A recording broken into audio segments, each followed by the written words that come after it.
कुपवाड़ा सीमावर्ती जिले में डीडीसी चुनाव का 5वां चरण आज समाप्त। लोग तिरहगम आदि के लोग चुटकियों में वोट डालने पहुंचे। मतदान केंद्रों पर लंबी कतारें देखी गयी। वे अपने संबंधित निर्वाचन क्षेत्रों के लिए मतदान करने के लिए अपनी बारी का इंतजार कर रहे हैं, जिसमें पिंड थानी रजनी एक निर्वाचन क्षेत्र जो अपनी किस्मत आजमा रहा है और सुरक्षा व्यवस्था कड़ी कर दी गई है।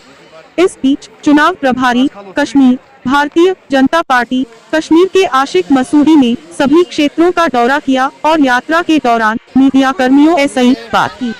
कुपवाड़ा एसआई बट मुजफ्फर की विशेष रिपोर्ट।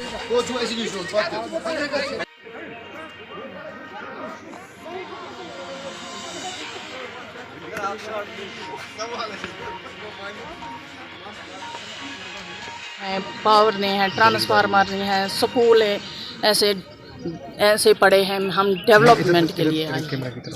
मैम आपसे हमारे हक में ही जाएगा अगर लोग चेंज हो जाएंगे, क्योंकि ये इनके लिए एक गोल्डन टाइम था कि चेंज होने का। क्यों आज तक 70 साल तक कोई यहाँ डेवलपमेंट ना कुछ हुआ।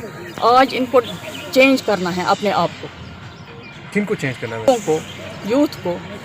तो आपको लग रहा है बहुत सपोर्ट मिल रहा है मैडम, क्योंकि आप डीडीसी इलेक्शन लोगों से बहुत सपोर्ट मिला है, बहुत ज़्यादा, कि हमारी यहाँ कश्मीरी पंडित लड़की यहाँ इलेक्शन लड़ रहे हैं। मुझे बहुत सपोर्ट मिला है। क्या आपको लगा?